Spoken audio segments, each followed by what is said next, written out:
वक्फ कानून का जो इन लोगों ने बनाया है, हमारी सरकार बनेगी तो उस बिल को हम लोग कूड़ेदान में फेंकने का काम करेंगे। वक्फ बोर्ड का बिल विधानसभा में पास होता है क्या? संविधान के प्रदत्त अधिकार के इन लोगों ने पैरों से रौंदा है 15 साल तक। बिहार में मुद्दों की जंग में पिछड़ने के बाद अब आरजेडी ने तुष्टीकरण का टॉप गियर लगा दिया है। जब नौकरी, पलायन और बेरोजगारी पर नीतीश सरकार को घेर नहीं पाए तो तेजस्वी ने गाड़ी वक्फ की तरफ मोड़ दी। ऐसा लगता है कि जैसे ये तुरुप का इक्का तेजस्वी ने आखिरी समय के लिए बचा कर रखा हुआ था। चाहे कोई बिल ये लोग लाते हो, आप लोगों से हम कहना चाहते हैं, वक्फ कानून का जो इन लोगों ने बनाया है, हमारी सरकार बनेगी तो उस बिल को हम लोग कूड़ेदान में फेंकने का काम करेंगे।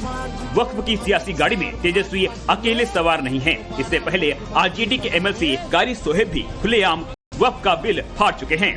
सुनिए खगड़िया में तेजस्वी यादव के कारी का ये बयान। जिन लोगों ने वक्फ बिल का समर्थन किया उनका इलाज करना है। ये भाजपाई आज इनके जाल में नहीं फंसना है। जदयू, लोजपा ये सब विरोधी है। तेजस्वी यादव जी मुख्यमंत्री बनेंगे, सारे बिल फाड़ के फेंक दिए जाएंगे, चाहे वो वक्फ बिल हो, कोई बिल हो। इन बयानों से साफ नजर आता है कि बिहार में एनडीए विरोधियों को वोटिंग के पहले ही रिजल्ट का पता चल गया है। दरअसल 2020 के बिहार विधानसभा चुनाव में राष्ट्रीय जनता दल को मुस्लिम वोटों का लगभग 76 हिस्सा मिला था। यही वजह है कि हर घर सरकारी नौकरी और पलायन जैसे बड़े मुद्दों को छोड़कर तेजस्वी ने वक्फ बिल का राग अलापना शुरू कर दिया है। कहते हैं गिरगिट को देखकर गिरगिट रंग बदलता है, लिहाजा तेजस्वी के साथ साथ लेफ्ट ने भी वक्फ के सहारे लेफ्ट होने का पत्ता फेंक दिया है। सबको के पूरे अधिकार और सुरक्षा की गारंटी और वक्फ कानून जो अभी लागू हो रहा है उस पर रोक लगे और बिहार में सच्चर कमेटी की सिफारिश के मुताबिक जो वक्फ है उसका मैनेजमेंट को सुधारा जाए। चुनावी बयान हर पार्टी अपने वोट बैंक के हिसाब से देती है। किस जाति, किस धर्म का वोट चाहिए, उसी हिसाब से स्क्रिप्ट तैयार होती है। लेकिन जनता को बयान के मायने और उसका असर जानना बेहद जरूरी है। वक्फ वाला बयान तेजस्वी ने दे तो दिया है, लेकिन असल में वक्फ कानून देश की संसद ने बनाया है, जिसे कोई भी राज्य नहीं बदल सकता। अभी से लोगों को भ्रमित कर रहे हैं। वक्फ बोर्ड का बिल विधानसभा में पास होता है क्या? वक्फ बोर्ड का बिल संसद में पास होता है और संसद में एक भारी बहुमत से पास हुआ है। अगर इसके ऊपर वो झूठ बोल रहे हैं तो इसका मतलब समझिए ये कितना झूठ बोलेंगे। भाई अगर आपको इतनी ही चिंता है मुसलमानों की तो पहले तो आप जानिए वक्फ के बारे में, पढ़िए कि क्या उसमें संशोधन किए गए हैं। दिक्कत ये है ना कि ये लोग समाज के कुछ ठेकेदारों के लिए कार्य करने का काम करते हैं, जबकि मेरी सरकार ने हमेशा प्रयास किया है कि हर वर्ग के जो गरीब लोग हैं उनको कैसे उनका हक अधिकार मिले। मान लिया जाए कि अगर तेजस्वी बिहार में सीएम बन भी जाएं, तो क्या वक्फ बिल रद्द किया जा सकता है? इसका जवाब है नहीं, क्योंकि बिल देश की संसद ने बनाया है। राज्यों के पास इसे बदलने का अधिकार ही नहीं है। लेकिन नेताजी हैं कि झूठ बोलो, विशेष समुदाय के लोगों को भड़काओ और वोट लो के सिद्धांत पर चल रहे हैं। लेकिन सवाल है कि क्या तेजस्वी मुद्दों की लड़ाई बिहार में हार चुके हैं? क्या सुशासन वर्सेस जंगल राज के बीच का अंतर तेजस्वी को समझ में आ गया है? ऐसे कई सवाल हैं जिसे आज हम ब्रह्मास्त्र में पूछेंगे। और खास मेहमानों का बड़ा पैनल हमारे साथ जुड़ा हुआ है। नीरज कुमार, प्रवक्ता बीजेपी, हमारे साथ जुड़े हुए हैं। स्वागत है नीरज जी आपका। अरविंद निषाद है, प्रवक्ता जेडीयू, आपका भी अरविंद जी स्वागत है। शादाब शम्स है, चेयरमैन उत्तराखंड वक्फ बोर्ड के। शादाब जी बहुत बहुत स्वागत है। और साथ ही हमारे साथ जगदीश शर्मा है, नेता कांग्रेस, आपका भी जगदीश जी स्वागत है। फाजिल अहमद है, राजनीतिक विश्लेषक, स्वागत है सर। डॉक्टर सुनील कुमार है, प्रवक्ता वीआईपी के, सर आपका भी स्वागत है। सबसे पहले तो मैं जगदीश जी आपके पास आना चाहूंगी। पहले तो हर घर सरकारी नौकरी की बात कह रहे थे बड़े जोर शोर से तेजस्वी यादव, अब उस बात को छोड़ करके वक्फ कानून को रद्द करने की बात कह रहे हैं। क्या ये मुस्लिम वोट बैंक खिसकने का डर है कि उनका मुद्दा भी खिसकता हुआ नजर आ रहा है? देखिए, मैं समझता हूं मैडम जो तेजस्वी कह रहे हैं वो जरूर कोई गंभीरता से बात को ले रहे होंगे, क्योंकि वक्फ बोर्ड की जमीन कहां जा रही है सबको पता है। बड़ी बहस, बड़ी इसमें कई बार डिबेट हुई है। अडानी को दी जा रही, इनके लोगों को दी जा रही, उस पर सब चुप है। हमारे देश के प्रधानमंत्री कहते हैं, अभी आपने देखा कि रील बनाओ और पैसे कमाओ। प्रधानमंत्री कहां ले जा रहे हैं जो सबका साथ सबके विकास की बात करते हैं? सवाल तो इस पर भी उठना चाहिए, चर्चा इस पर भी होनी चाहिए। पहले पकोड़े तलवाते रहे, अब रील बनाओ। प्रधानमंत्री जी, आपकी अपनी जिम्मेदारी तो कुछ है नहीं नौकरी देने की, सबका साथ और सबका नौकरियां ले रहे हैं। टीचर की नौकरी ले ली, स्कूल बंद कर दिए, बुरा हाल है, हाहाकार मच रहा, बिहार समझ रहा है। ठीक है, मैं इस बात को समझ रहा है, लेकिन आप मुझे ये बताइए ना कि अभी सरकारी नौकरी हर घर देने पर क्या इतना विश्वास नहीं था कि लगा कि अब वक्फ का ही अब इक्का चलना पड़ेगा, जिसकी वजह से अब ये बात कर रहे हैं? इस पर बोलिए मैडम। मुझे करनी पड़ रही है बात, कारण क्या है कि जो भारतीय जनता पार्टी जो आती है ना, सबका साथ सबका विकास, डबल इंजन के सरकार कहते हैं। अभी कह रहे थे, अभी चिराग पासवान गरीबों का काम करती है। अब सुन लीजिए क्या काम करते हैं। प्रधानमंत्री के घर के पास आओ, जितने भी मेंबर पार्लियामेंट के जो मकान है ना, नए बना दिए, फ्लैट, अपना घर नया बना रहा है। मैं जो कह रहा हूं ना, तनख्वाह बढ़ा ली, भत्ते बढ़ा लिए एमपीओ के, मिनिस्टरों के। ये सरकार ये काम करे, कहां गरीब की चर्चा करी है, कहां गरीब की बात करी है? एक तेजस्वी अगर गरीब की बात कर रहा है तो पूरी भाजपा के पेट में दर्द हो रहा है। जवाब तो फेंकने की बात, बताना पड़ेगा कि बीजेपी क्या कर रही है और हम क्या करेंगे। की कोशिश है। नीरज कुमार जी, मुझे एक बात बताइए, क्या मुसलमानों को गुमराह करना ये नहीं है? देने की बात है, कानून पर फैसला संसद लेती है, संसद से जो पास होगा कानून वो फैसला संसद में होगा ना। तेजस्वी कैसे उसको फाड़ के फेंक देंगे डस्टबिन में? देखिए, तेजस्वी यादव का ये चुनावी स्टंट भर है, तुष्टीकरण की राजनीति करना ही वो जानते हैं, वही कर रहे हैं। उनको भी मालूम है कि उनकी औकात से बाहर की बात है वक्फ बिल कानून। पर कोई कागज का टुकड़ा है क्या वक्फ बिल कानून जो फाड़ कर फेंक देंगे, कूड़ेदान में डाल देंगे? साहब, ये संसद से पास हुआ है, जेपीसी द्वारा पारित है और सुप्रीम कोर्ट के निर्देशानुसार है। कोई इसे ऐसे ऐरा गहरा आएगा, फाड़ के फेंक देगा? सिर्फ भ्रम फैलाते हैं, झूठ की राजनीति करते हैं। और वक्फ जो कानून जो संशोधन लाया गया है, वो वक्फ में पारदर्शिता लाने के लिए लाया गया है, न कि गरीबों का हक छीनने के लिए। जो गरीब मुसलमान हैं, बेवा हैं, मिस्की हैं, उनके हक की रक्षा के लिए वक्फ बिल में संशोधन किया गया है, ताकि उनको हक। ये लोग क्या करते हैं वक्फ बोर्ड वाले? जमीन, हजारों लाखों एकड़ जमीन इनके पास में है। हिंदुस्तान में सबसे ज्यादा जमीन रेलवे और सेना के बाद इन्हीं के पास में है, लेकिन उन जमीनों को ये हड़प करके उसका दुरुपयोग करते हैं। मुसलमान समाज की भलाई के लिए उस पर एक काम नहीं करते।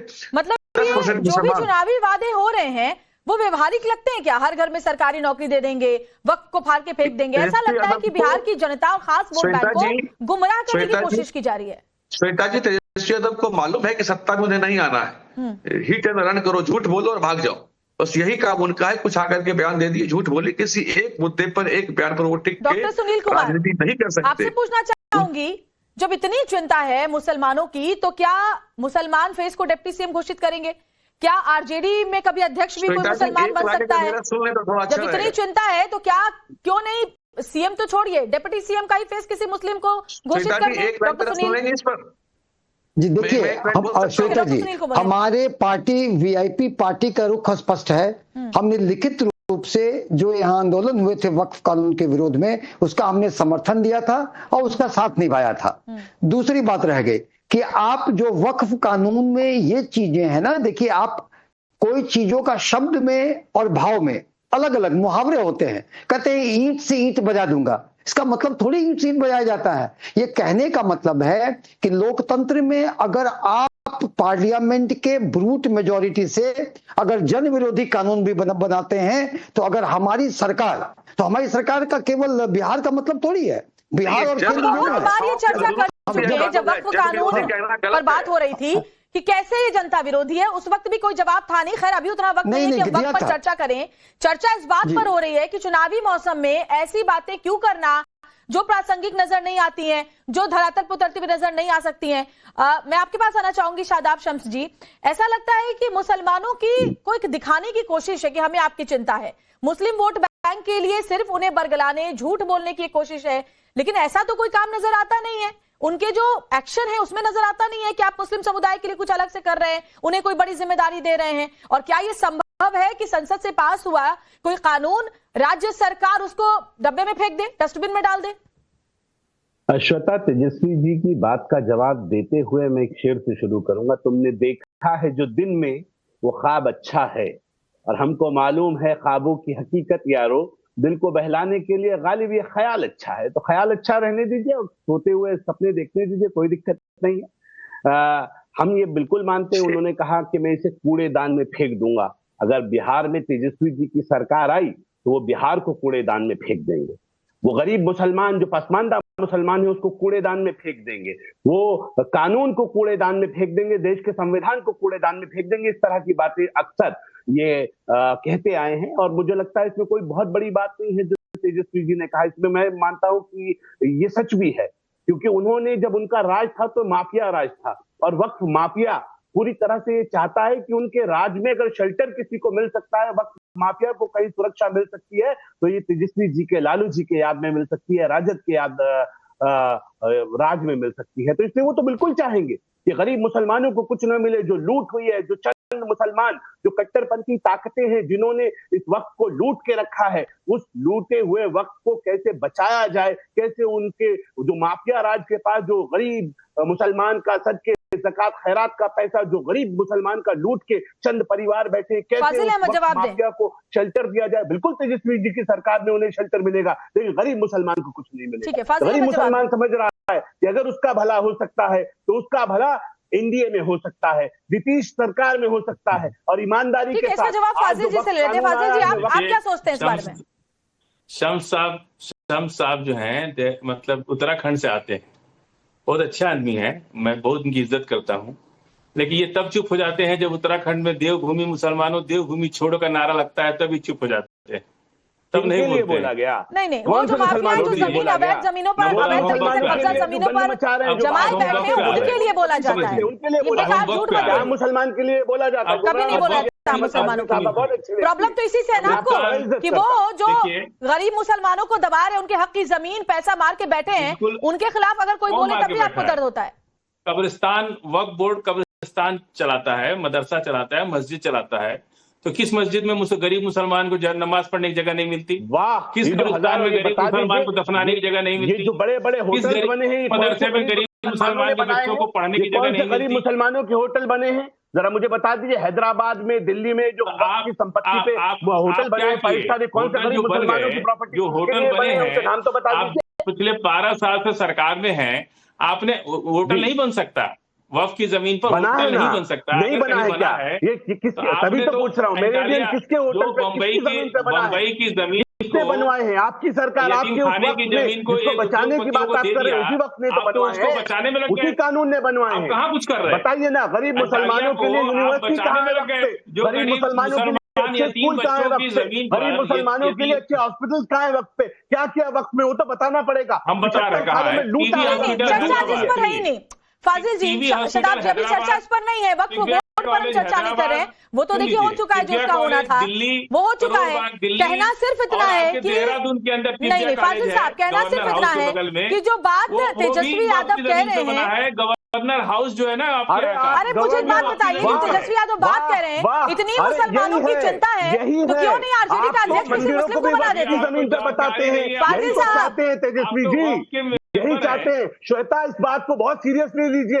ये हमारे गवर्नर हाउस को वक्फ की जमीन पे बता रहे हैं, ये धीरे धीरे कई मंदिरों को वक्फ की जमीन पे बताते हैं, ये वक्फ राज लाना चाहते हैं। ये वही साहब, मुझे एक बात बताइए, जो देश को बर्बाद करना चाहती है, हाथ में संविधान लेते हैं और संसद का अपमान करते हैं, जो भी संसद में पास हुआ उसको कैसे तेजस्वी यादव बदल देंगे? इसका मतलब है वो अनपढ़ समझते हैं मुसलमानों को, वो समझते हैं कि हम जो बोल देंगे वो मान लेंगे। ना सुनिए, रेवेन्यू लॉज जो होते हैं, रेवेन्यू के जो लॉ होते हैं, वो स्टेट गवर्नमेंट का मतलब है, उससे उसको सेंट्रल गवर्नमेंट नहीं चला सकती। जितने भी लॉज होते हैं ना, रेवेन्यू से रिलेटेड जो भी लॉज होते हैं, वो सब राज्य सरकार का अधिकार होता है। अच्छा। और राज्य सरकार ही वक्फ भी रेवेन्यू लॉ से ही गवर्न होता है। अच्छा, तो आपका कहना है कि तेजस्वी बदल देंगे? क्या बात कर रहे हो? तब तो विरोध हो रहा था। रेवेन्यू लॉ जो है राज्य सरकार का अधिकार क्षेत्र है, ये शम्स भाई भी जानते होंगे। लॉ हमेशा राज्य सरकार के अधिकार को आप हस्तक्षेप कर रहे हैं। अरविंद निषाद जी, ठीक है, अरविंद निषाद जी बहुत इंतजार कर रहे हैं। अरविंद जी, क्या 19% की बात कहकर के ओवैसी ने तेजस्वी यादव को धर्म संकट में डाल दिया है कि वही वजह है इस तरह की बयान देने की, इस तरह की बातें कहने की? दोबारा नहीं, सबसे बड़ी बात तो यह है कि जब वक्फ बिल के लिए पार्लियामेंट ने एक जेपीसी कमेटी बनाई और जेपीसी कमेटी पूरे देश में घूम घूम कर सभी पॉलिटिकल पार्टी से राय विमर्श कर रही थी, तो पटना में जब जेपीसी कमेटी आई तो पटना में आरजेडी के लोगों ने जेपीसी कमेटी के समक्ष कोई अपना विचार नहीं दिया। कोई लिखित आवेदन नहीं दिया। सुनिए, आप कोई लिखित आवेदन नहीं दिया भाई, आप पूरे देश ने दिया। बोलने दीजिए उनको, फिर आप बोलिएगा। फाजिल साहब, उनको उनकी बात पूरी करने दीजिए, फिर आप बोलिए। नहीं, अरे ऐसा ही हमारी पार्टी ने अरविंद जी म्यूट कीजिए, ऐसे मैं बात नहीं करता, म्यूट कीजिए। फाजिल साहब, उनको पूरा कर लेने दीजिए, फिर आप अपनी आपत्ति रखिएगा। बोलिए अरविंद जब जी। मैं बोल म्यूट कीजिए, नहीं म्यूट कीजिए, मैं कर रहा हूँ, फाजिल म्यूट साहब, कीजिए ना, उनको बोलने दीजिए। तो मैं अभी एग्जिट कर जाऊंगा। फाजिल जी, हमने आपको बोलने का मौका दिया, अब उनको अपनी बात रखने का मौका दीजिए। भाई आप म्यूट कीजिए उनको, फाजिल साहब, आप उनको फाजिल म्यूट साहब की कीजिए। आवाज को थोड़ा म्यूट कीजिए। हाँ, अब बोलिए। हाँ, तो ये मैं कह रहा था कि जेपीसी कमेटी जब पूरे देश में आ रही थी, तो पटना में जब जेपीसी कमेटी आई, तो उस समय राष्ट्रीय जनता दल का कोई भी व्यक्ति आप तो फिर नहीं सुन रहे। वहां देने नहीं गया, कोई लिखित आवेदन नहीं दिया, कोई लिखित सुझाव नहीं दिया।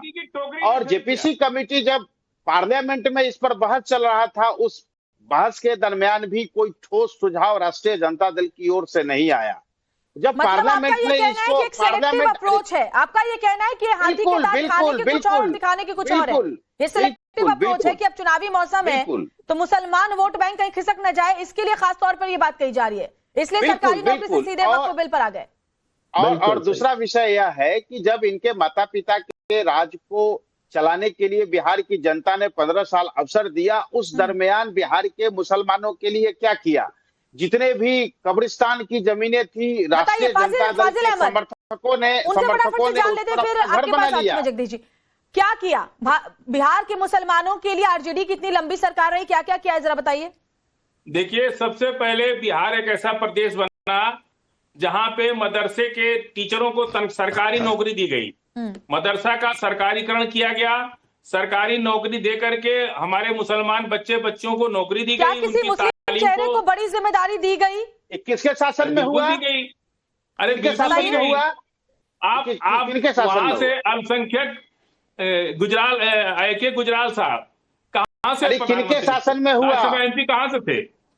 कहां से थे एमपी? किनके शासन में हुआ? प्रधानमंत्री जिसको बना दिया, लालू जी ने गुजरात को प्रधानमंत्री बनवा दिया, वो कहां से राज्यसभा थे? पांचवें वेतन आयोग का लाभ देना प्रारंभ किया गया, किसके शासन में हुआ?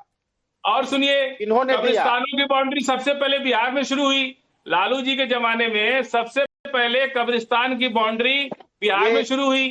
कब्रिस्तानों को सुरक्षित करने का काम किया गया। मस्जिदों को सुन लीजिए, सुनिए ना, नवासी से पहले मस्जिदों पर लाउड स्पीकर लगता था, इनको कोई जानकारी नहीं है, मस्जिदों का कोई जानकारी रजिस्ट्रेशन किया, रेवेन्यू रिकॉर्ड में चढ़ाया, कब्रिस्तानों को चढ़ाया, पहली बार रेवेन्यू रिकॉर्ड में जो है उनको नाम दर्ज किया, राज्य के सभी कब्रिस्तानों और इससे ज्यादा सरकार क्या करती है? मालूम नहीं है, झूठ पे झूठ बोले जा रहे हैं अपने नाम के बिल्कुल। आप बिल्कुल फैक्टलेस बातें कर रहे हैं। वो तो लाइसेंस आपने ही ले रखा है, वो झूठ बोलने का काम तो बीजेपी के पास है। जगदीश जी, मुझे मेरा सीधा ये सवाल है, ठीक है जगदीश जी, सीधा तो मेरा ये सवाल है कि सरकारी नौकरी वाला जो वादा था वो वाकई बहुत बड़ा वादा है। मतलब अगर आप भारतीय राजनीति के इतिहास में देखें, हर घर सरकारी नौकरी का वादा मुझे नहीं लगता इससे पहले बिहार में कभी किसी ने किया है। ये वादा खुद में इतना बड़ा है कि इसके बाद किसी और चीज की जरूरत ही नहीं थी, फिर क्या जरूरत आन पड़ी वक्फ बिल को डस्टबिन में फेंकने की बात कहने की? जगदीश जी, इसी पे रहते ना भाई, मुद्दों की राजनीति क्यों नहीं कर रहे? वादों की बात कर रहे हैं, देखिए मेरी बात सुनिए। हाँ, मैं मुद्दों की बात करूं, पिछले 10-15 साल से नीतीश और प्रधानमंत्री जी की सरकार है। प्रधानमंत्री जी ने पिछली बार कहा था कि 50,000 दूं, 60 लाख दूं, क्या ही 1.25 लाख करोड़ दूं। ना तो स्कूल सुधरे, ना शिक्षा सुधरी है, ना कोई वादे पूरे हुए। वादे तो करते हैं मोदी जी, झूठे वादे करते हैं। अगर तेजस्वी यादव कोई वादा कर रहा है तो मौका आने दीजिए, पूरा करेंगे, ना करे तो भेज गिर लेना। भाई झूठे वादों की सरकार तो भाजपा है, झूठे वादों की सरकार भाजपा है, उस पर कोई चर्चा नहीं है। आपने कभी पूछा प्रधानमंत्री जी वो 1.25 लाख करोड़ रुपया कहाँ दिया आपने? जो माइक पर चिल्लाकर बता रहे थे चुनाव इसलिए होते हैं कि अगर मौजूदा सरकार काम नहीं कर रही है जनता तो आप सरकार बदल दीजिए, वोट दे देगी, जनता कैसे जिता देगी? सवाल ये है ना, आप वादों की बात करें, हमें मौका तो दो। हमारे वादे तो गरीब के लिए, गरीब के काम के लिए। तो बिल्कुल, अगर आपको लगता है कि मुद्दों पर जनता बढ़ा देंगे, मकान बना देंगे, हम गरीब के दिलों में रहते हैं, गरीब के लिए काम करेंगे। इस तरह की बातें करने की हमारी सरकार, मनमोहन सिंह की सरकार जब भी रही, गरीब की पॉलिसी जरूर, गरीब के लिए कानून बनाते रही। और ये एक तो चुनाव है उसके लिए कानून बना रहे हैं कि भविष्य में इनके कोई कार्रवाई ना हो। ये कोई सरकार है क्या? घोटालों की सरकार ये तो है मजाक यहाँ बना की। दिया कानून के इन लोगों ने। कौन नहीं पहली जानता? दफा अपने बचने अपनों को बचाने के कानून बना रहे हैं, कभी रिलायंस को बचाने के कानून बना रहे हैं। कर क्या रहे हैं? नीरज जी, इनका कहना है कि कुछ नहीं किया एनडीए की सरकार ने, बिहार में कुछ नहीं किया। बैठ गए डायनेस्टी पॉलिटिक्स किया, इसके अलावा आप लोगों ने कुछ नहीं किया। वादा खिलाफी, और हम वादा करें तो आप सब पीछे पड़ जाओ।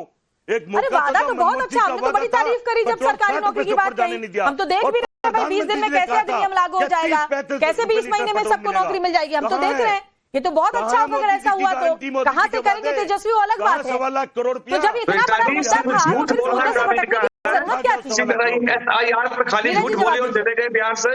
हिट एंड रन का काम करते हैं, हर बात मुझसे झूठ बोलना, यही कानून करा दिया। देश के मुखिया का सत्य से कोई वास्ता नहीं। को मालूम है कि सत्ता में नहीं आना, कुछ भी बयानबाजी करके जनता में अफवाह फैलाओ, भ्रम फैलाओ, बस इतना ही काम करा गया है। और बिहार की जनता ने भी मन बना लिया है कि इस चुनाव में इनका ऐसा कमर तोड़ेंगे दोबारा इनकी राजनीति यहाँ पनप नहीं सकती। बिहार से इनकी राजनीति समाप्त हो जाने वाली है। जोर की बोलो, झूठ ठीक है शादाब शम्स जी, भारत को पता है मुस्लिम वोट बैंक हमेशा से ऐसी पार्टियों का टारगेट रहा है, और हमेशा ऐसा लगता है जैसे ऐसी बातें करके इनको ऐसा लगता है कि मुस्लिम आबादी को आप मूर्ख बना सकते हैं। आप जरा सोचिए कि ऐसा जो एक बिल्कुल अव्यवहारिक बात है जिसको तेजस्वी यादव आप सामने रख रहे हैं, वो सीधे सीधे समझ में आता है कि मुद्दे आपके पास है नहीं, आपको विश्वास है कि इन मुद्दों पर जनता आपको वोट नहीं करेगी, मुद्दों की राजनीति में आप नीतीश कुमार के सामने खड़े नहीं उतर पाएंगे। शायद यही डर है जिसकी वजह से वैसी बात कही जा रही है। बिल्कुल श्वेता, मैं इतना जरूर कहूंगा कि आप इनका दो मुहा चेहरा देखिए। कल तक जो वक्त पर पोस्टर बॉय बने थे असदुद्दीन ओवैसी, आज उनने आपस में तलवारें खींची हैं। आज वो सबसे बड़े मुसलमानों के हितैषी बन रहे थे, आज वो डस्टबिन कर रहे हैं, आज उनको बीजेपी का एजेंट बता रहे हैं। आज कह रहे हैं, अरे रुकिए ना फाजली साहब, मुझे पता था आपके पेट में दर्द होना है, सुन लीजिए ना। मुझे मालूम था आपको दर्द होगा, मुझे मालूम था दर्द होगा ना। अरे सुनिए ना, मुझे मालूम था दर्द होगा, सुनने का दम भी तो रखिए ना। फैसला वापस ले लिया सरकार ने। अरे आप रुकिए तो सही, अभी हमें बोलने दीजिए। आपका पेट का दर्द का एहसास मुझे है। फाजली साहब, राजनीतिक विश्लेषक बन के आने की जरूरत नहीं थी, आप जेडीयू और कांग्रेस के प्रवक्ता के रूप में आ सकते थे। अरे फाजली साहब, जेडीयू आरजेडी के और कांग्रेस के प्रवक्ता के रूप में आ जाते, कोई दिक्कत नहीं थी। क्यों राजनीतिक विश्लेषक बन के आए? आज वो पोस्टर बॉय को डस्टबिन कर दिया। पोस्टर बॉय मुसलमान नहीं है क्या? पोस्टर बॉय ओवैसी मुसलमान नहीं है क्या? ओवैसी को तो बड़ा नाम लेके पीछे पीछे उनके गाना गा रहे थे, उनके मंचों को साझा कर रहे थे, वक्त की बड़ी दुहाई दे रहे थे। आज वक्त पे क्यों सीटें नहीं दी ओवैसी को? आज सीटें क्यों नहीं दी? आज मुसलमानों को हिस्सेदारी का देने का मामला है तो क्यों दुम दबा दिया? क्यों भाग रहे हो आज? क्यों मुसलमानों को हक नहीं दे रहे हो? क्यों मुसलमानों को हिस्सेदारी नहीं दे रहे हो? क्यों ओवैसी को उनके राइट्स नहीं दे रहे हो? आज ओवैसी आपकी असलियत खोल रहे हैं, आज ओवैसी बता रहे हैं कि मेरे साथ चीटिंग हो रही है, ये मुसलमानों के दुश्मन है। किसकी माने? आपकी माने कि ओवैसी की माने? बताइए किसकी माने, ये तो बता दीजिए। संविधान से मानिए, देश संविधान चलेगा तो देश संविधान से चलेगा फाजली साहब। तो संसद से जो बिल पास हो रहा है उसको आप कैसे डस्टबिन में फाड़ के फेंक देंगे? जेपीसी की इतनी लंबी बैठक हुई, हर तबके को उसमें उसका मेंबर बनाया गया, सबने अपनी बात रखी, उसके बाद सर्वसम्मति से ये बिल संसद से पास हुआ। इस तरह की संविधान की बात आप फिर करते हैं जब संसद से पास हो रही है कानून को, आप कहते हैं डस्टबिन में फेंक देंगे और आप उसकी हिमायती करते हैं। डस्टबिन में इसलिए कि वो जो जातियां हैं वक्फ बोर्ड की, जो जुल्म कर रहा था, जो हिंदुओं के मंदिरों को अपना बताने की लाइन पे लगा था, अपनी जमीनें नेताओं को बांट दो, अपनी जमीनें जो वक्त माफिया है उसको बांट दो, और दूसरी जमीन पे अपनी गंदी निगाह रखो। इस पे लगाम लगाई है सरकार ने, ईमानदारी से काम किया है मोदी सरकार ने। इस ईमानदारी का साथ दीजिए, नहीं तो गरीब मुसलमान, ये जो शोषित वंचित मुसलमान है ना, ये जूतों से मारेगा। ये जो पसमानदा मुसलमान है, ये जूतों से मारेगा। सदके ज़कात खैरात का पैसा खाने वाले ये जालिम, ये मुसलमान के अपने आप को मुसलमानों का हमदर्द बताने वाले, डॉक्टर सुनील कुमार नीचे गिरोगे। मुझे एक बात बताइए, आप खुद कह रहे हैं कि बिहार बदलाव चाहता है, आप खुद कह रहे हैं कि एनडीए सरकार ने काम नहीं किया, आप खुद कह रहे हैं कि हमारे पास बहुत विजन है बिहार को आगे बढ़ाने के लिए, तो भाई मुद्दों पर तो चुनाव लड़िए। तो फिर क्यों मुद्दे से भटक रहे हैं? क्यों जरूरत आपको महसूस हो रही है कि आपको ये सब वादे करने पड़ रहे हैं? आप रोजगार पर, शिक्षा पर, सरकारी नौकरी पर, हर चीज पर तो बात कर ही रहे हैं, तो वो तो काफी है ना जनता के लिए। श्वेता जी, मुद्दों का भटकाव भाजपा और भाजपा समर्थित कुछ मीडिया हाउसेज कर रही हैं। आज भी तेजस्वी यादव ने कहा कि वैसे कानून जो जन विरोधी हो उनको अगर मेरी सरकार आएगी तो हम समीक्षा करेंगे। जन विरोधी कानून कैसे डिसाइड करेंगे? अपने वोट बैंक के हिसाब से? कौन जन विरोधी कानून देश में बनते हैं क्या? कैसी बातें करते हैं आप? एक सेकंड श्वेता जी, बोलने दे मुझे बोलने का मौका दे। जन विरोधी इसलिए कहते हैं, हाँ, जन विरोधी इसलिए कहते हैं श्वेता जी कि आप जब मुसलमानों के लिए कानून बनाते हैं और आपका दिल और मंशा साफ है तो मुसलमानों को कॉन्फिडेंस में लेके, एक स्टेक होल्डर को कॉन्फिडेंस में लेके, लोकतंत्र में सारे कानून जनता को कॉन्फिडेंस में लेके होता है। आपने वक्फ कानून में मुसलमानों को कॉन्फिडेंस में ले लेते, आप कानून बनाते। ऐसे उसके मेंबर थे, कितने सारे उसके नहीं हर वर्ग से उसके मेंबर थे जेपीसी के। इतनी लंबी बैठकें चली, इतने डिस्कशंस चले, इतने सारे, देखिए अगर इतना वक्त नहीं है वरना मैं आपको वो पूरे, क्योंकि हमने पहले भी इस पर डिस्कशन किया हुआ है, वो पूरी फहरिस्त में आपको दिखा देती जो वक्फ बोर्ड के खिलाफ जगह जगह दायर हुए, जहां शिकायतें हुई कि गरीब मुसलमानों की जमीनें छीनी गई, उसके बाद ये बात सामने आई। कैसी बातें करते आप? अरे मेरा सिर्फ इतना सवाल है कि क्यों भटक रही है? नहीं, ये हमारा मुद्दा, और श्वेता जी मुद्दे से भटकाव आप कर रही हैं। मुद्दा हमारा है कि 14 नवंबर के बाद बिहार में हर एक परिवार में एक सरकारी नौकरी होगी, ऐसा बिहार एकमात्र हिंदुस्तान का राज्य होगा। ये मुद्दा नहीं है। देखा हमने आरजेडी के लंबे कार्यकाल को देखा है, बहुत लंबे कार्यकाल को देखा है, हर घर में सरकारी नौकरी होगी। अरविंद निषाद जी बताइए। नीतीश कुमार ने 5 लाख शिक्षकों की नौकरी। देखिए दरअसल ऐसा है कि चुनावी बौखलाहट में और तेजस्वी यादव जी ऊहापोह की स्थिति में राष्ट्रीय जनता दल के नेता आम जनता से कुछ भी वादा कर रहे हैं। अब तो उनको सिर्फ लगता है कि चांद सितारे क्या? वही मैं कह रहा हूँ कि चांद सितारे छोड़ करके ला देने के अलावा और अभी इनके पास कोई मुद्दा नहीं बचा है, नौकरियां देकर कोई इनके पास मुद्दा नहीं बचा है। और इस तरह के मुद्दों के अभाव में तेजस्वी यादव तरह तरह की घोषणाएं कर रहे हैं, जबकि बिहार का जो बजट है वह बजट 3,17,000 करोड़ रुपए का है। जन कल्याणकारी योजनाओं को मूर्त रूप दिया, जो मूर्त रूप तेजस्वी ने कहा था और महागठबंधन सरकार ने कहा था। 200 यूनिट बिजली फ्री हमने कहा, 125 यूनिट सरकार ने दिया। सामाजिक सुरक्षा पेंशन हमने वादा किया 1500 रुपए, नीतीश सरकार ने करके उसको 1100 रुपए किया। हमने माई बहन सम्मान योजना लाने की बात कही, नीतीश जी ने महिला उद्यमी को 10,000 रुपए दिए। ये सारी चीजें नकल करके दी गई हैं। खैर अच्छी चीजों का नकल भी अच्छा है। जब तेजस्वी यादव जी ने नौकरी की बात कही तो नीतीश जी ने भरे ओपन कहा था कि अपने बाप के यहां से पैसा लाएगा, कहां से पैसा लाएगा।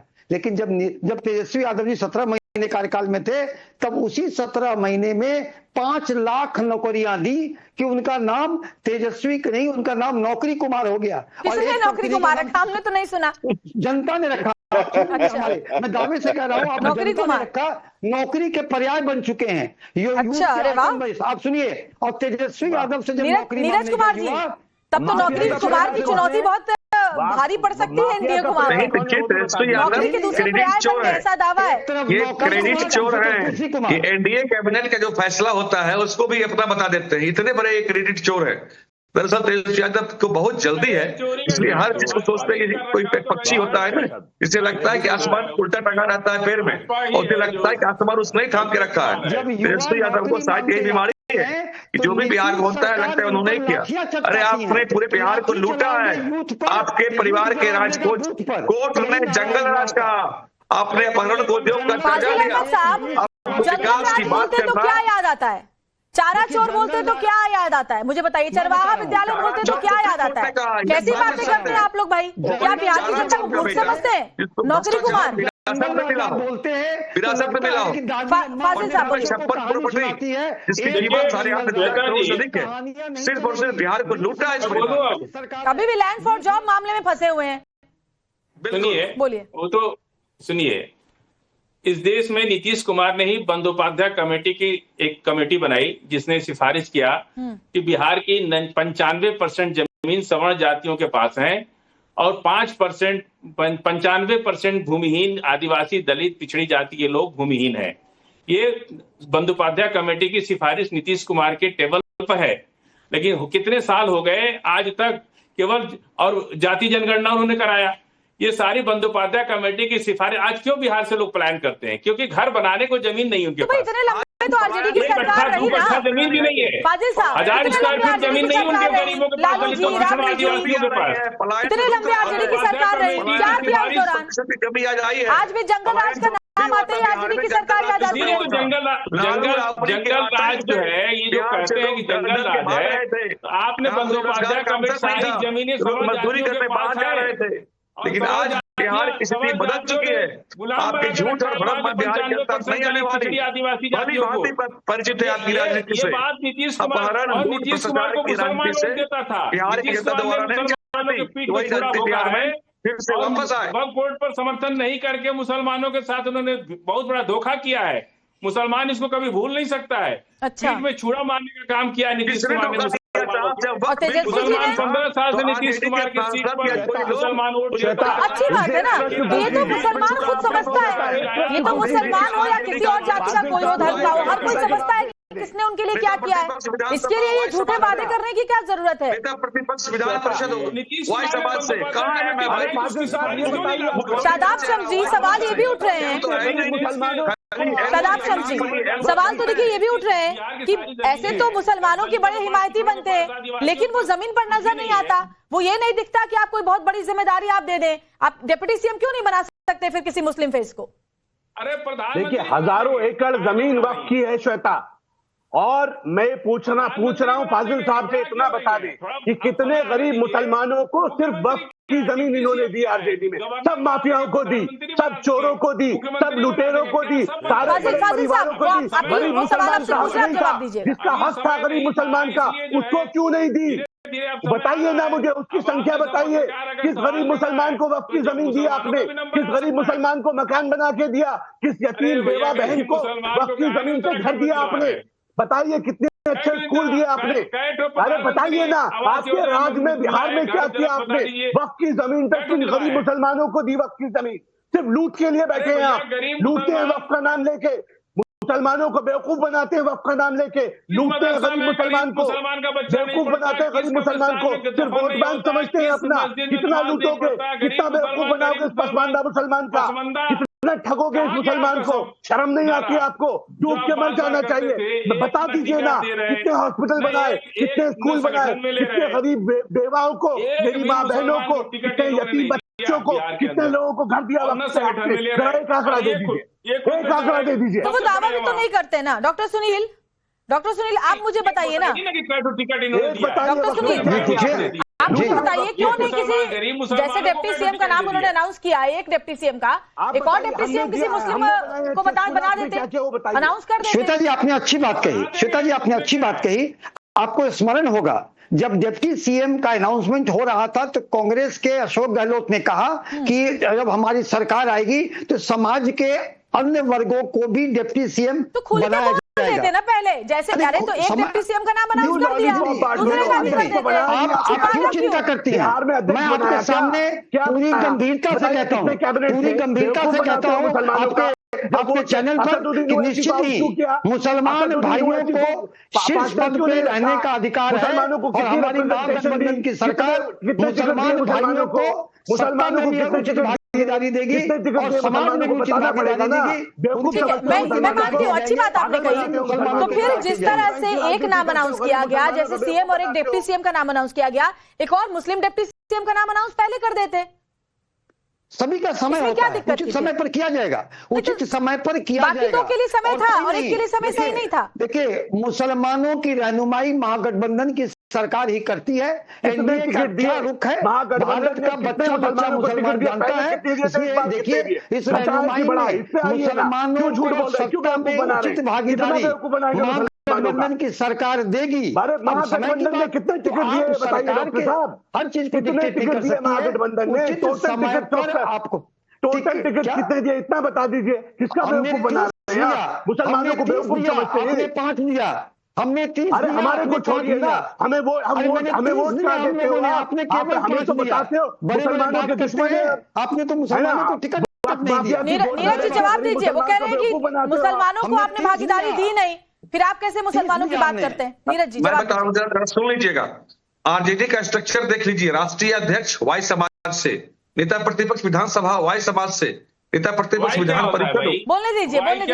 सुन लीजिए, वाई समाज से वाई की राजनीति कर रही, हम बताएंगे पता है फाजिल साहब आपको वाई क्या होता है?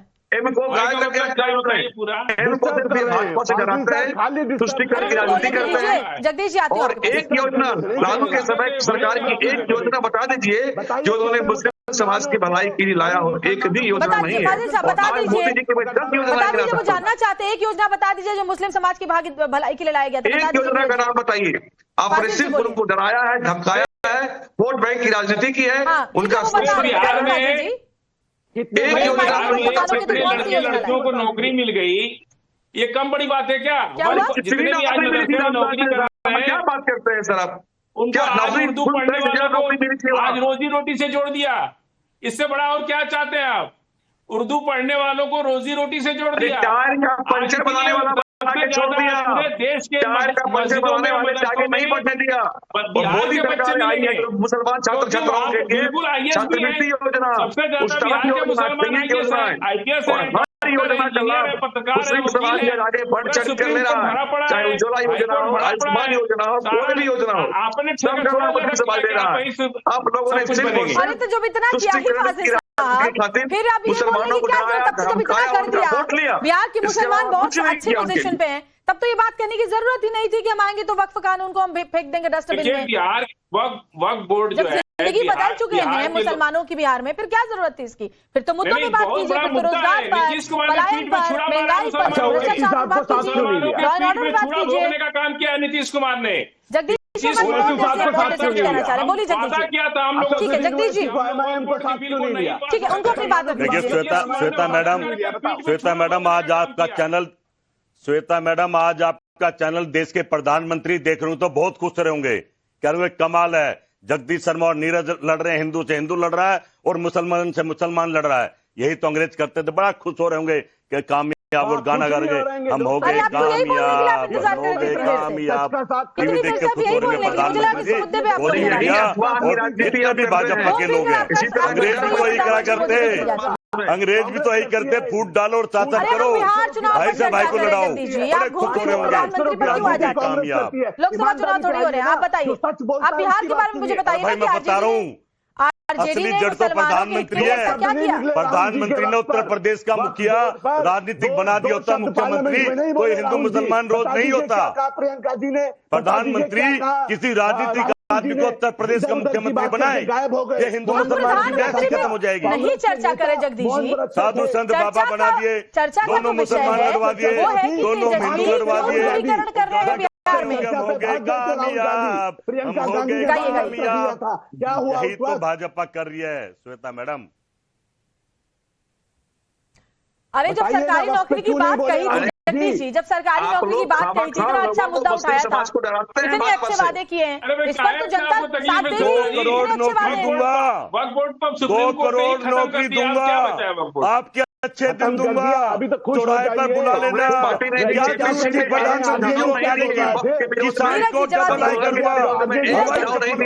और बाहर में आके पब्लिक में झूठ बोलते हैं कांग्रेस के प्रवक्ता। जगदीश जी का कहना है कि जब प्रधानमंत्री झूठेबाजी करते हैं वो ये कह रहे हैं, तो फिर तेजस्वी भी करते हैं, क्या दिक्कत है? जगदीश जी का ये कहना है। राहुल गांधी ने कहा था, बताइए नीरज जी। आदमी ने कहा था, जब वक्फ बिल का जब संशोधन का काम चल रहा था जेपीसी में, कांग्रेस के सांसद या कोई भी एक सुझाव नहीं दे रहे थे और बाहर आकर के ये पब्लिक में भ्रम फैलाते हैं। इनके हाथी की दांत दिखाने के कुछ और है और खाने के कुछ और है। और याद करिए लालू यादव ने संसद में कहा था कि वक्फ का जमीन का दुरुपयोग हो रहा है, पटना में डकबगला पर उसमें मॉल बना दिया, आज बिरयानी का होटल वहां खुला हुआ है। ये लालू जी ने कहा था संसद के अंदर, भाषण जो उनका वायरल भी समय हुआ था, तो ये उस समय ये विरोध करते थे। और आज सिर्फ और सिर्फ वोट बैंक की राजनीति के लिए, तुष्टिकरण की राजनीति के लिए जनता में फिर से भ्रम फैला रहा है। दरअसल ये पूरा का पूरा परिवार वक्त की प्रॉपर्टी को भी लूट का हिस्सेदार बना हुआ था और आज जब लूट पर रोक लगी है तो इन्हें परेशानी हो रही है। वक्त बिल संसद द्वारा पारित कानून है और ये देश में लागू होकर रहेगा। अब कितना बिल बिलाना है, कितना झटपटाना है, कोई फर्क नहीं पड़ता साहब। ये जन आकांक्षाओं के अनुरूप कानून है, मुसलमान के गरीब मिस्किन बेवा के आकांक्षाओं के अनुरूप कानून है, उनके हित का कानून है और ये कानून लागू हो कर रहेगा देश में। आप कितना भी तमाशा कर रहे हैं, भरत फैलाना है, आप राजनीति से बाहर हो जाएंगे देश से, लेकिन वक्त कानून लागू होकर रहेगा, लागू होकर रहेगा। आप इसे नहीं रोक सकते। जनता में भ्रम नहीं फैला सकते, नहीं फैला सकते। जो राजनीति है वो ये पार्टियां क्यों करती है? एकमात्र सहारा है। देखिए ठीक है, हो गया, मैं समझ गई आपकी बात। जीतते रहोगे। जगदीश जी समझ गए, शादाब जी को बोलने दीजिए। तुम्हारे सारे देखिए, जो शाहबानों के साथ कांग्रेस पार्टी ने किया, जैसे कट्टरपंथी ताकतों के सामने कांग्रेस ने सरेंडर किया, वही सरेंडर आज तेजस्वी जी कर रहे हैं। सच को सच बोलो, गरीब मुसलमान उम्मीद लगाए बैठा है वक्त से कि हमें वक्त का हक मिलेगा। ये सदके ज़कात खैरात का पैसा है वक्त, और ये वक्त का पैसा गरीब मुसलमानों को मिलना चाहिए। मोदी सरकार अगर इन वक्त माफियाओं से छीन कर गरीब मुसलमानों को देना चाहती है तो उसमें क्या गलत कर रही है? अगर मोदी सरकार ये चाहती है कि गरीबों का हक गरीबों को मिले, गरीब बेवा बेटियों उनको उसके ऊपर वक्त की संपत्तियों पर मकान मिले, तो क्या दिक्कत है? बताइए, आज तक आरजेडी ने तो किया नहीं, कांग्रेस ने तो किया नहीं। दो शब्द नहीं थे बोलने के लिए पार्लियामेंट में, भाग गए पार्लियामेंट में, बोलने के लिए कुछ नहीं था। टिकट देने के नाम पे मुसलमान जीरो, उनका हक देने के नाम पे मुसलमान जीरो, और वोट लेने के लिए बताइए कौन से आंदोलन में साथ खड़े हुए आप? कौन से आंदोलन में साथ खड़े हुए? अरे अपनी पार्टी पे आंदोलन नहीं कर पाई कांग्रेस, आरजेडी अपनी पार्टी पे आंदोलन नहीं कर पाई। बेवकूफ समझते हो मुसलमानों को? कांग्रेस के बताइए अपना झंडा डंडा लेके क्यों नहीं आई रोड पे? अगर दम था, मुसलमानों के हमदर्द थे तो अपने झंडे डंडे के साथ आते ना, मुसलमानों को छोड़ दिया। अगर आप लड़ो, आप पिटो, जवाब दीजिए फाजिल साहब, लाठी खाओ, लेकिन पहले क्यों नहीं आए? चलेगा, सड़कों पर क्यों नहीं उतरे? अब क्यों इस पर बोल रहे हैं? फाजिल साहब बोलिए, जवाब दे दीजिए। लड़ो शाबाश। देखिए, मोदी जी ताली बजाएंगे, साहब बीजेपी के बजा रहे हैं घर बैठ के। सुनिए, पूरे देश में जवाब लेते फिर आप बताइएगा। सुनिए, पूरे देश में अगर वक्फ बोर्ड के खिलाफ किसी ने आंदोलन किया, इंडिया गठबंधन के लोगों ने किया, कांग्रेस ने किया, आरजेडी ने किया, समाजवादी पार्टी ने किया, इंडिया गठबंधन के लोगों ने किया, और नीतीश कुमार ने तो पीठ में छोड़ा होगा, कहा था कि हम वक्फ बिल नहीं पास होने देंगे, और धीरे से पास करा दिया।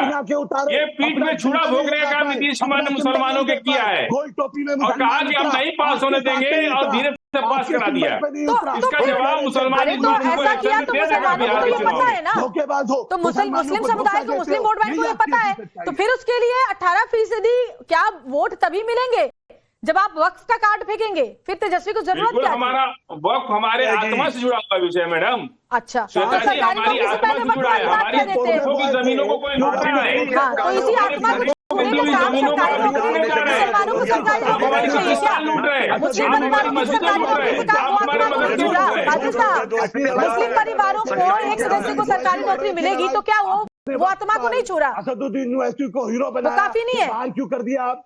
देखिए, वक्फ हमारी आत्मा से जुड़ा हुआ है। सरकार हमारे कब्रिस्तान को लूटना चाहती थी, कैसी बातें करते हमारे हैं? मदरसों को लूटना चाहती थी, हमारी जितना फर्जीवाड़ा, जितना भ्रष्टाचार वक्फ बोर्ड के नाम पर जमीनों को कब्जाने में हुआ है ना, उस पर अगर हम चर्चा करने बैठे तो 24 घंटे बीत जाएंगे फाजिल साहब।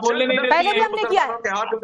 जा रहा था, पर चली जाएगी, जो अब नहीं जाएगा, इस बात की तो परेशानी हो रही है। चलेगी, जहाज चलेगे, समुद्र चलेगे, तेल चलेगे, खा के मरेगा क्या इतना कुछ? खानी तो दाल रोटी है, क्या क्या अडानी को दोगे? अरे क्या, फिर गलत बयानी मत करिए। पेट नहीं भर रहा है। जगदीश जी, अब जब से डिबेट में आए मोदी यही कह रहे थे, उसका चर्चा ही नहीं थी। अब चर्चा खत्म करने का वक्त आ गया, लेकिन अब तेजस्वी पर, बिहार पर, चुनाव पर आए नहीं। जगदीश जी, बिल्कुल होमवर्क करके नहीं आए आप। हम प्रधानमंत्री मोदी पर चर्चा कर रहे थे मैडम, सपने में भी मोदी जी कुछ काम भी करने दें। सुबह से बात बिहार विधानसभा चुनाव की कर रहे हैं, बात तेजस्वी और नीतीश कुमार की कर रहे हैं, उस पर बोलिए ना, मुद्दों पर बात कीजिए ना। कांग्रेस 100 करोड़ दूं, 125 करोड़ दूं, कितना करोड़ दूं, क्यों बोला? से करेंगे देना कुछ है नहीं है। कांग्रेस का होम तो बचा ही नहीं, होमलेस हो गया है, कहाँ से होमवर्क करके बात करेंगे? जनता ने इनका होम छोड़ा है क्या देश में? भारत लूट लिया भाई। अरे भारत आप लोगों ने लूट लिया, इसलिए जनता ने भगाया। 70 साल तक जो पार्टी राज की, जनता ने खदेड़ कर भगाया। बड़ा सवाल यही है कि सरकारी नौकरी का दावा छोड़ करके अब तेजस्वी यादव वक्त की बात क्यों कर रहे हैं? क्या मुस्लिम वोट बैंक के लिए ये सब कुछ किया जा रहा है? क्या डर उस बात को लेकर भी है जो ओवैसी ने 19% की बात करके तेजस्वी को धर्म संकट में डाल दिया है? ये तमाम सवाल ब्रह्मास्त्र में हमने उठाए और जवाब लेने की कोशिश की। सभी खास मेहमानों का बहुत बहुत शुक्रिया इस डिबेट में हमारे साथ जुड़ने के लिए, और एक छोटे से ब्रेक के लिए रुकेंगे।